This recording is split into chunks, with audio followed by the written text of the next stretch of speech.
I'm Christopher Kendall. I'm the artistic director and conductor of what began in 1975 as the 20th Century Consort, and then inevitably had to change our name to the 21st Century Consort. We've been in residence at the Smithsonian Institution as the New Music Ensemble since the late 1970s.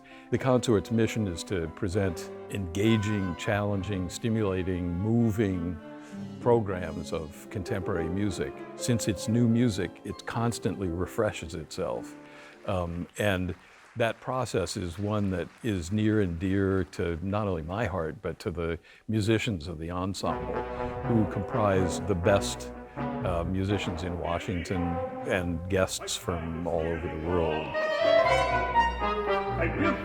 Dickens' Christmas Carol is internationally known and beloved by so many. And on account of that, I think it was especially challenging to figure out a way to make this fresh and new. But I think it works beautifully because John and Isaiah Sheffer, the wonderful librettist, basically derive the key sort of narrative elements of the Christmas Carol and pulled everything else out.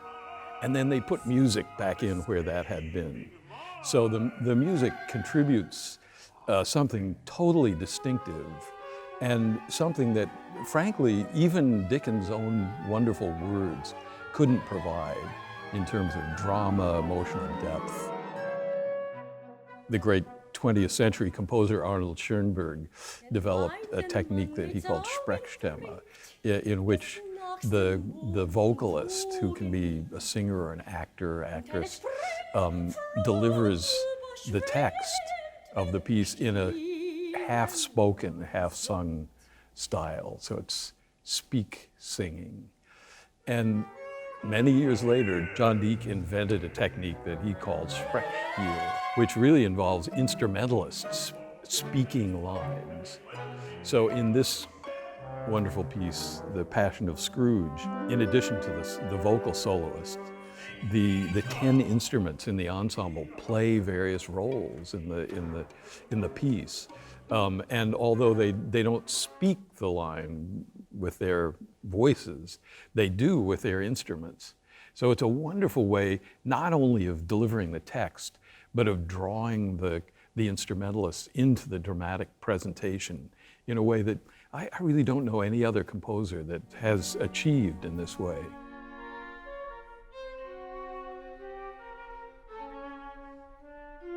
I'm Jon Deak. I'm a composer. I'm a contrabassist for many years in the New York Philharmonic. I founded an international program for children called the Very Young Composers. I've never felt myself separate as a composer from the performance. To this day, when I hear this piece, I'm performing it. When I composed the piece, I was performing it. And when I perform my own works, I'm composing them. I started this piece in 1986, laid it aside, worked on it a few years later, laid it aside. And then in 96, I really began to work on it full scale. And I don't know how they did it. I still to this day, I was feeding poor Bill Sharp stuff the last week. I mean, this is, it's not like he's playing an etude here. He's embodying an incredibly complex set of characters. It came off unquestionably as something powerful. And I give the performers full credit for that. Quite a while. It's an interesting thing as a new music group. It is really not that easy to find repertoire around the holiday season. And I think one of the generating impulses in the creation of this piece was actually filling that gap. But now that we have it, for us, it's become a staple of our repertoire, and I think is fully worthy of becoming a staple of the repertoire, right along with the Nutcracker and the Messiah, as a piece that is an inevitable part of the holiday experience.